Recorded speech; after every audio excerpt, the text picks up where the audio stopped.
নমস্কার বন্ধুরা, কেমন আছেন সবাই? আশা করছি সবাই ভালো আছেন, আমিও ভালো আছি। তো বন্ধুরা দেখুন, আজকে কিন্তু আপনাদের জন্য আবার একটা নতুন চমক নিয়ে এসেছি। আমি কিন্তু আজকে আবার বাইরে চলে এসেছি রান্না করতে। দেখুন, বাইরে কিন্তু ছোট্ট একটু রান্নার জায়গা করেছি, আপনাদের আগে থেকে দেখাইনি যে একবারেই একটা মজা হবে অনেকটাই। একটু বিষয় আনার জন্য আমি একবারে কিন্তু চলে আসলাম। তো দেখুন, আমি নতুন এই যে চুলা বেঁধেছি, 2 চুলা বেঁধেছি একসাথে। এই যে চুলাটা একটু দেখিয়ে দিচ্ছি। চুলাটি কেমন হয়েছে আমি কিন্তু পারি না, তার ভিতর থেকে একটু চেষ্টা করেছি। কেমন হয়েছে বন্ধুরা কমেন্ট করে কিন্তু জানাবেন। আর এই যে আমি হাঁড়ি কড়াই নিয়েছি, এই দেখুন মাটি দিয়ে লেপে নিয়েছি, কড়াই নিয়েছি। আর এই যে মাটির হাঁড়িতে কিন্তু ভাত রান্না করবো। হাঁড়িতে জল নিয়েছি, জল দিয়ে দিলাম। আর এদিকে আমি কিন্তু মাছ তরকারি সব কিছু কুটিয়ে একদম রেডি করে নিয়েছি, মাছও দিয়ে নিয়েছি। আর দেখুন, আমি রান্না করব ছোট মাছ। তো বন্ধুরা, আমি কিন্তু অনেকটা জাঁকজমকপূর্ণ রান্না করে আপনাদের দেখাতে পারি না। আমরা নিত্য নৈবেদ্যিক যে খাবারগুলো খাই সেটা আপনাদের সাথে শেয়ার করি। একটু ভালোবাসা দিবেন আমাকে। আপনাদের কাছে আমি কিন্তু করজোড়ে সবসময়ের জন্য প্রার্থনা করি, আমাকে একটু আপনারা সেভাবে ভালোবাসা দেবেন। আর দেখতে থাকুন, দেখতে দেখতে ভালো লাগবে। অবশ্যই হয়তো প্রথমে ভালো লাগবে না, কিন্তু দেখতে দেখতে ভালো লাগবে। দেখুন, এই যে আমি মাছে এখন হলুদ দিয়ে দিচ্ছি। নিয়েছি কিছু ছোটো পুঁটি মাছ, আর এই পাশে নিয়েছি কিছু চেমো মাছ ছোটো। এই চেমো মাছগুলো আমি পেঁয়াজ দিয়ে আলাদা ঝুরি ভাজা করব, হলুদ দিলাম। আর এই পুঁটি মাছগুলো আমি কুমড়ো শাক দিয়ে রান্না করব। এই যে কুমড়ো শাক দেখুন, এটা কিন্তু কেটে ফ্রিজে রাখা ছিল অনেকদিন, এর জন্য আমি একটু প্রেসার কুকারে গ্যাসের উপর দিয়ে সিদ্ধ করে নিয়েছি। লবণ দিয়ে দিচ্ছি মাছে।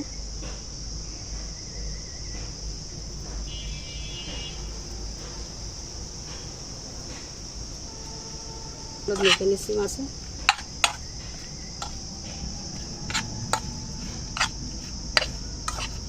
এই ছোটো মাছ কিন্তু এই আলু দিয়ে, দেখুন আলু নিয়েছি, এই একটা আলু নিয়েছি, আলু আর কুমড়ো শাক দিয়ে এই ছোটো পুঁটি মাছগুলো রান্না করব ঝাল পেঁয়াজ দিয়ে। আর এদিকে এই ঝাল পেঁয়াজ দিয়ে আবার এটা কিন্তু আবার ঝুরঝুরি ভাজি করবো। তো আপনারা দেখতে থাকুন। আর এদিকে আছে দেখুন এই যে পেঁপে, এটা কিন্তু মিষ্টি ধরনের হয়ে গেছে, অনেকটা পেকেও গেছে। এই যে মনার বাবা কিন্তু এখান থেকে এক পাশ থেকে একটু খেয়েও নিয়েছে, তা বলছে বাতে দিয়ে দিয়ে না, ভর্তা করলে কিন্তু এটা ভালো লাগবে মিষ্টি কুমড়ার মতো, তার জন্য নিয়েছি ভর্তা করার জন্য। আর এই যে পাশে চাল দিয়ে নিয়েছি। তো আপনারা আমার সাথে থাকুন। আর এই যে পেঁয়াজ কুচি নিয়েছি, আর কাঁচা লঙ্কা কিন্তু আমার কাটা রয়েছে ফ্রিজে, আনা হয়নি এখনও। বন্ধুরা, আমি কিন্তু চুলাতে দেখুন জাল দিয়ে দিচ্ছি। ধোয়া তো সেই ধোয়া, জ্বলছে তো ভালো।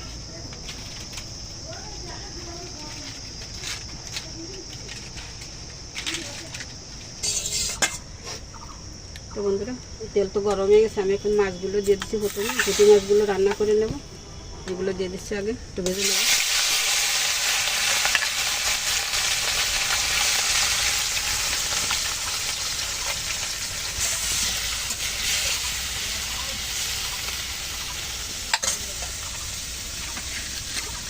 ডাবল চুলায় রান্না, ওটা কি ভাত আছে নাকি? না, জল দিয়ে রেখেছি, পরে দেবো, গরম হয়ে গেলে।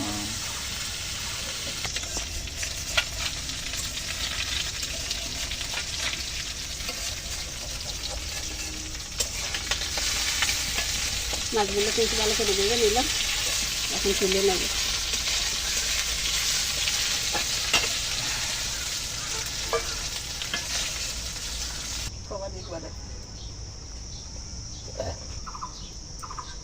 মাছটা এই যে তুলে নিলাম ভেজে, কড়াইতে আবার তেল দিয়েছি, তেল তো গরম হয়ে গেছে। এখন ফোড়নে দিচ্ছি কিছু রাঁধুনি,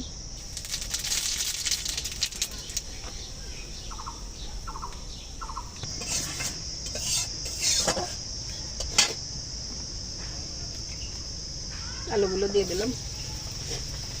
তো বন্ধুরা দেখুন, অনেক কষ্ট করে কিন্তু ভিডিও করি আপনাদের জন্য। আমি কিন্তু রান্না করতে এসেছি প্রায় 11টার দিকে।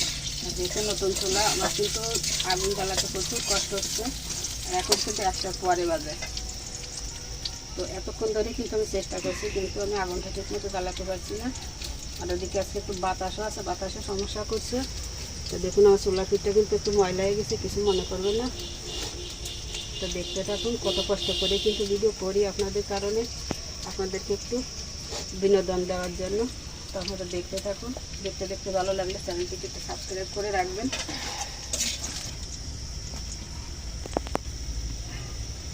বন্ধুরা তরকারি হতে হতে আমি এদিকে গরম জল হয়ে গেছে, চালগুলো দিয়ে দেবো, ভাতটা হয়ে যাবে একসাথে।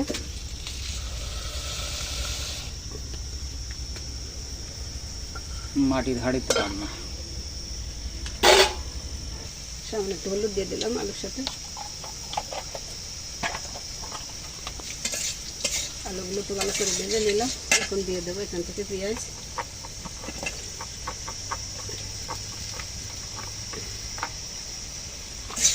পেঁয়াজ দিয়ে ভালো করে ভেজে নেব।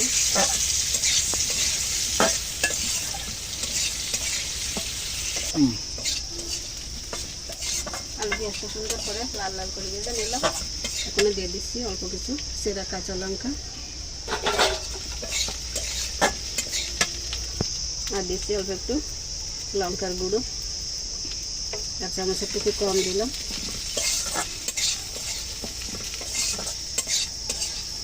লঙ্কা একটু ভেজে নিচ্ছি।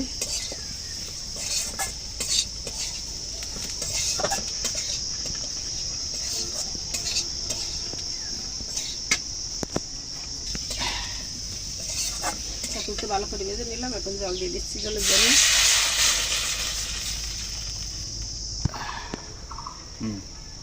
তরকারিতে তো জাল উঠে গেছে। দিয়ে দিচ্ছি 1 চামচ হলুদ,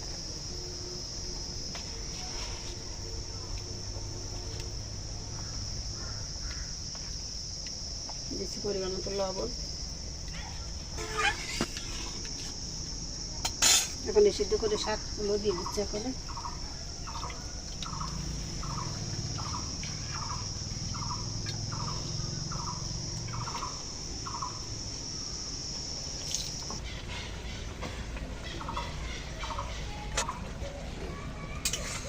এখন মাছগুলো দিয়ে দেবো। যে রকম মাছ তরকারিতে দিয়ে দিচ্ছি।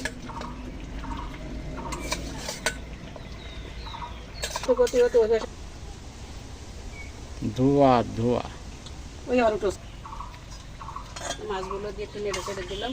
আমি এখন ঢাকা দিয়ে একটু রান্না করবো। আর এদিকে পেঁপে দিয়ে দিচ্ছি ভাতের ভিতর। ভাতের বোতল এসে গেছে।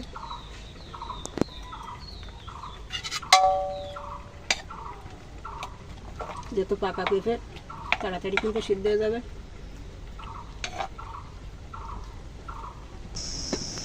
ঢাকনা তুলে নিলাম। রান্না কিন্তু হয়ে গেছে। আমি এখন তরকারিটা নামিয়ে নেব। এদিকে আমার ভাতও কিন্তু হয়ে গেছে, নামিয়ে নিচ্ছি।